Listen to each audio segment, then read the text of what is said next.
तो hello guys, मेरे channel में स्वागत है आप सबका। तो चलिए मैं आप लोगों के सामने फिर से एक बेटी विवाह गीत लेकर आई हूँ। बहुत ही दर्द भरा बेटी विवाह गीत है।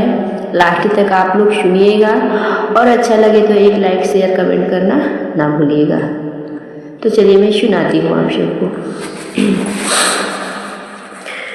काली बदरिया अमावस के रतिया, रे बाबा के सोवहु न देहि रे लाला नवा। काली बदरिया अमावस के रतिया, रे बाबा के सोवहु न देहि रे लाला नवा। बिना हो दहेज बेटी कोई से बियाहबो, अरे काई बेटी रही है कुंवर रे लाला नवा। अरे काई बेटी रही है कुंवर रे लाला नवा।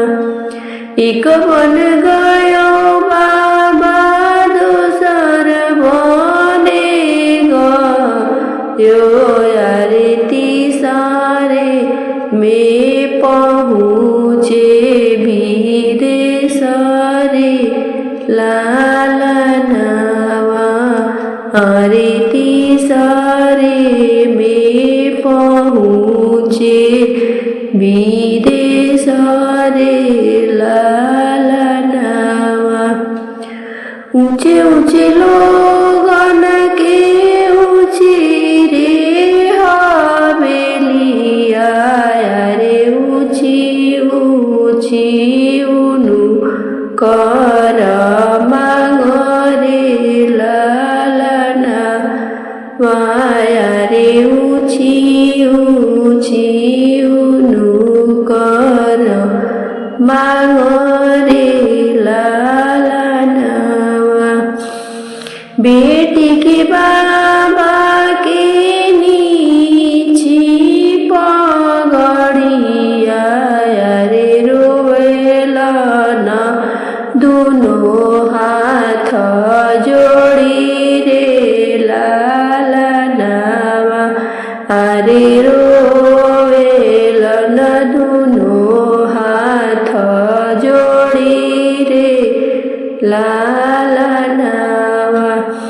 बिना रे दहेज बेटी कोई से बियाहबो, अरे काई बेटी रही है कुंवर रे लाला नवा। अरे काई बेटी रही है कुंवर रे लाला नवा। मांगिले हाथी हो मांगिले घोड़ा, अरे मांगे ले मोटर कार रे लाला नवा। अरे मांगे ले मोटर कार रे लाला नवा।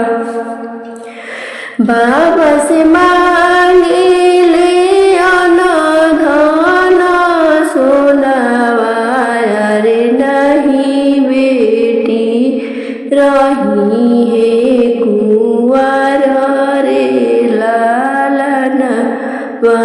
अरे नहीं बेटी रही है कुंवर रे लाला नवा।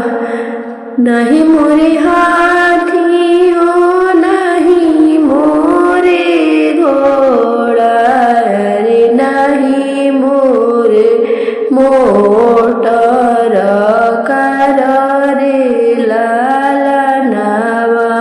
अरे रे मोटर कार रे लालनावा हमरो तैक धाना ना मोल बिटिया रे उनही के करी सभी कर रे लालनावा हमरो तैक